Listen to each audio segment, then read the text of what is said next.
Hola, buenos días. Pues bienvenidos al primer vídeo, ¿no? El primer vídeo ya en el que cuento lo que ha sido mi proceso. Y en él os voy a hablar desde que solicité hacer la PCR hasta que estaba en coma inducido, ¿no? Digamos la primera fase. Bien, y como he dicho, pues solicité hacer la prueba de la PCR, pues porque varios compañeros de mi grupo de trabajo pues habían dado positivo, ¿no? Entonces yo en ese momento me encontraba bien en el sentido de que tenía un poquito de febrícula, ya sabéis, muy poquitas décimas, algo de tos y tenía la fatiga, ¿no? Pero bueno, yo la achacaba al cansancio y esas cosas propias del volumen de trabajo o de circunstancias de la vida. Bueno, entonces yo solicité hacer la prueba de la PCR. Ya sabéis que son dos turundas, una por la nariz y otra por la boca. No es agradable, pero pasa rápido y es necesaria. ¿Y por qué digo esto? Pues porque conozco, y cuando me refiero a que conozco, no digo que me han dicho, que personas desconocidas o que he leído, ¿no? Pues a la gente que se ha negado a hacerse la prueba de la PCR porque piensan que les va a hacer mucho daño, porque no se atreven a enfrentarse al resultado o cosas de las que ya hablaremos en otro vídeo, ¿no? Entonces me dijeron que la prueba me la harían en 3 días. ¿Qué es lo que pasa? Bueno, yo me quedo desde ese primer momento que solicité la prueba, ya me aislé en mi habitación, pues ya sabéis, cumpliendo las medidas de aislamiento, de prevención, ¿no? Pues por si acaso, pues ya de forma cautelar, ya encerrado en una habitación. Bueno, se da la circunstancia de que, bueno, en casa todos somos voluntarios de Cruz Roja en el área de socorros y emergencias y, bueno, sobre todo mi mujer, que es la que hace muchísimos más servicios que yo, que por determinadas circunstancias ya no hago tantos, ¿no? Y entonces, pues tenemos un aparatito, esto es un pulsiosímetro de estos, pues, personales, pues vamos, que compras en la red en cualquier sitio. Además, está bastante bien porque lo contrastamos con el de la ambulancia y, bueno, va bastante aproximado. Obviamente no es uno profesional, pero bueno, te da un indicio interesante. Bien, entonces yo empecé a medirme la saturación. Yo tenía de normal una saturación, tengo de normal una saturación 94. Ahora, curiosamente, después de haber pasado por todo esto, la tengo mejor que antes. Pero bueno, de 94 era mi saturación.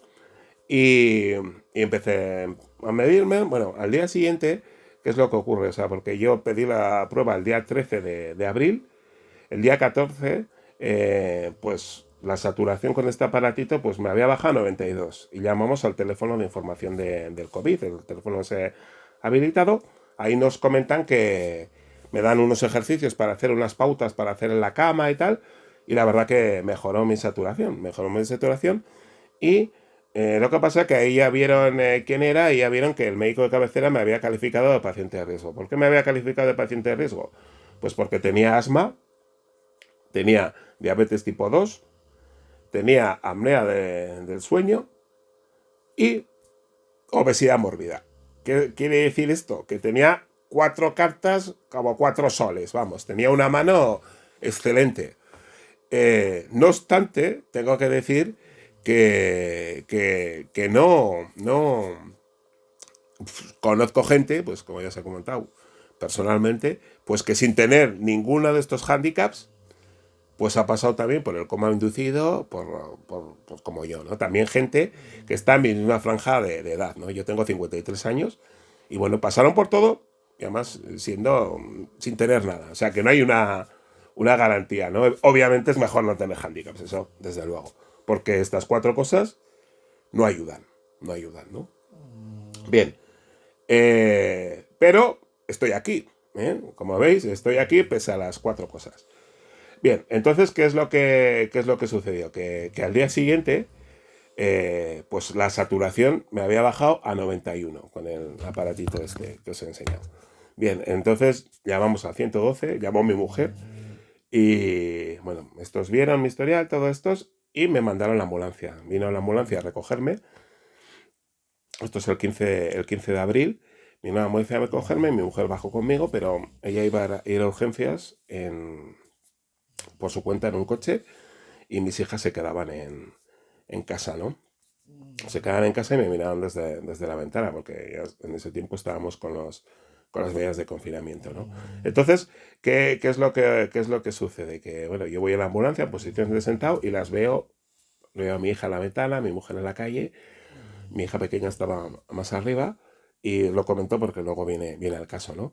Entonces fuimos a la ambulancia, ¿no? En la ambulancia, bueno, se da la circunstancia de que mi hermana trabaja en el servicio de urgencias del complejo hospitalario de Navarra y pues pudo estar conmigo sin que mi mujer llegara a entrar porque no era aconsejable, ¿no? Entonces, gracias a la supervisora que le permitió hacer los cambios en el turno, pues para que pudiera acompañarme, ¿no? Mi hermana estaba con todo el disgusto de que me habían llevado a una ambulancia por una sospecha de coronavirus, ya sabía lo que hay con esta enfermedad, lógicamente, y entonces pues bueno, pues estaba con todo el bajón. Sin embargo, estábamos optimistas porque la placa mostraba una infección respiratoria muy incipiente, ¿no? O sea, que la habíamos pillado muy pronto, ¿no? Pues yo estaba tranquilo porque digo, mira, dentro de las perspectivas, pues por lo menos la hemos cogido en un buen momento y ya me van a empezar a atender. Bien, en ese momento ya me ponen en tránsito, es decir, me dicen que me quedo ingresado en tránsito, es decir, una habitación que en función del resultado de que la PCR que me hicieron y que me iban a dar a la mañana, pues determinarían a dónde me enviaban. Bien, la noche fue bien y esa mañana me comunicaron el positivo oficialmente, ¿no? Bien, me llevaron a la cuarta planta del Hospital Virgen del Camino de Pamplona y allá tenía un compañero de habitación, una persona, un hombre muy majo, que tenía encima una familia encantadora, iba una hija a verle allá, que entraba todos los días pues con el EPI y todo esto, ¿no? Y veía a su padre y le ponía en videollamada con otros de la familia, hacían llamada a grupo, ¿no? Y eran muy majos y muy divertidos, ¿no? Yo tengo muy buen recuerdo de esta gente y además de este señor que luego fue crucial, ¿no? Para mí. Bien, entonces mi cama era de las dos de la habitación a la que estaba más cerca del baño. Este señor, pues con él hablábamos de torrijas y de cerveza, ¿no? Y decíamos, cuando pase esto nos iremos a tomarnos unas cervezas con torrijas, ¿no? El hombre llevaba un mes allá, tenía muy buen ánimo, había estado mucho tiempo solo y entonces los dos hablábamos y tuvimos unas conversaciones bonitas que nos dejaban, no obstante, fatigados de hablar, ¿no? Y es que aunque tenía las gafas de oxígeno puestas, las gafas nasales estas con las dos paticas ahí, pues descubrí que sin las gafas, a los 2 días, que sin las gafas de oxígeno no tenía fuerzas. No tenía fuerzas, pues para ir al baño que lo tenía a 1,5 metros, 2 metros de mi cama. ¿Qué es lo que pasa? Que claro, lo noté pues cuando fui al baño, me solté las gafas y no tenía fuerzas para moverme. Entonces volví para atrás, me las puse y pedí que me pusieran una alargadera. Me pone una alargadera y ya con la alargadera iba bien, pero yo con las gafas. ¿Qué es lo que pasa? Que yo empecé a notar que tenía aquí un tope al respirar, como si, yo suelo decir, como una puerta, como si hubieran cerrado una puerta, un obstáculo, una obstrucción de algún tipo. Digo, joder, me han cerrado la puerta de los pulmones, porque inspiraba y era como si, conk, como si hubiera ahí, que la inspiración no llegaba a hacerse del todo. Y eso, claro, me he preocupado. Entonces, al día siguiente era 20 de abril, pues esa misma mañana recuerdo que le mandé a un amigo un mensaje de que estoy preocupado, estoy cansado. Bueno, con mi mujer y hablaba por teléfono y le decía que me leyera los evangelios y vamos, hacíamos eso. Pero claro, les había dicho, no sé si lo he comentado, que no quería que me visitaran pues por el riesgo de contagio. Entonces lo que me pasó, pues después de aquel mensaje que le mandé al amigo, pues fui al baño y no sé cómo hice con la puerta que al cerrar se soltó la largadera. Entonces, ya si 2 días antes no tenía fuerza, pues 2 días después aún estaba peor. ¿Qué es lo que ocurre? Que me cogí y quisiera retroceder, pero vamos, no tenía fuerzas, me quedé a gatas, porque no podía andar. Y traté de ir a gatas y ya he dicho, solo era 1,5 metros, o sea, no tenía fuerzas para llegar a la cama. Y en la cama, aunque toqué la cama, no tenía fuerzas para por encima, pues desde el suelo, agarrar la largadera y el compañero que me vio salir así, pues a gatas, a rastras, me caído en el suelo, enseguida pulsó, dijo, ayuda, por favor, mi compañero que está mal, o sea, ayuda. Y vinieron al momento, por supuesto, conectaron el oxígeno y, y poquito después me bajaron a la UCI. Yo de la habitación ya salía llorando, o sea, con las lágrimas que me caían por los ojos y le decía hacia mi compañero, no, esto pinta mal, esto mal. Entonces yo llegué, iba a la UCI. La gente piensa a veces que en la UCI uno va a ir como inconsciente o cosas así, no, también vas consciente de lo que te van a hacer, ¿no? De que vas a la UCI, de que la cosa es muy seria.